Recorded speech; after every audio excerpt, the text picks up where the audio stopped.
आज की इस वीडियो में हम आपके लिए लेकर आए हैं गणेश जी की कथा।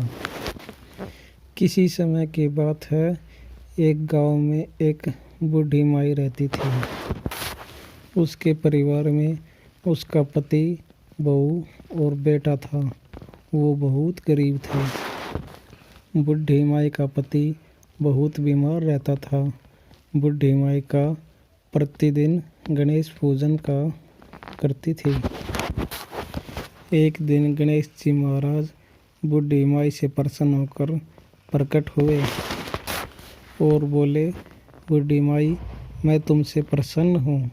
तुम जो चाहो मुझसे मांग सकती हो। बूढ़ी माई बोली, हे कृपालु, मुझे तो कुछ मांगना नहीं आता। गणेश जी महाराज बोले, हे बूढ़ी माई, अगर मैं आया हूँ तो कुछ न कुछ तो देकर जाऊँगा। बूढ़ी माई बोली, प्रभु, आपके दर्शन हो गए हैं। आपके दर्शन मात्र से ही मेरी सारी इच्छाएं कम हो गई हैं। यह सुनकर गणेश जी बोले, मैं कल फिर आऊँगा।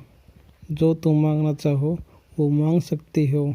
अपने घर में पूछ लो, किसी भी चीज़ की कमी हो तो मुझसे अवश्य मांग सकती हो।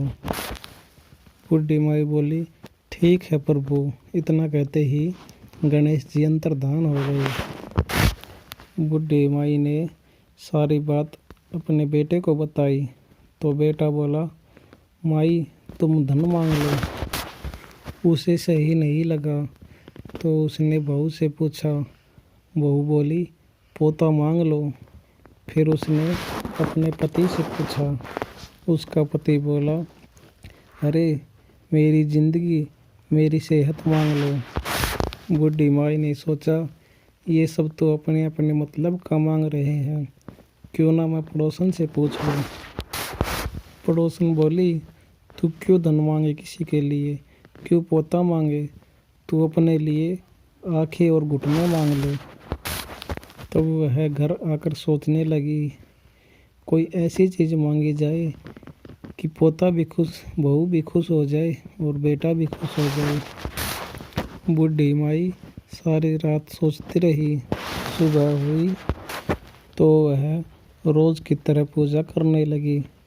तभी गणेश जी प्रकट हुए और कहने लगे, क्यों बुढ़िया, सोच लिया, अब तो कुछ मांग लो। तब वह बोली, हे गणेश जी महाराज, ऐसी कृपा करो कि मैं सोने के कटोरे में अपने पोते को दूध पीता देखूं।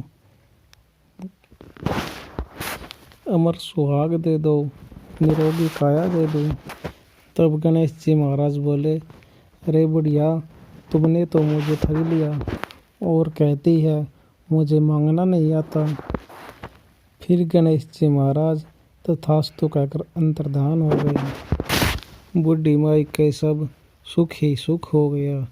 हे गणेश जी महाराज, जैसी कृपा बूढ़ी माई पर बरसाई है, ऐसे ही हम सब पर भी बरसाना। जय गणेश जी महाराज।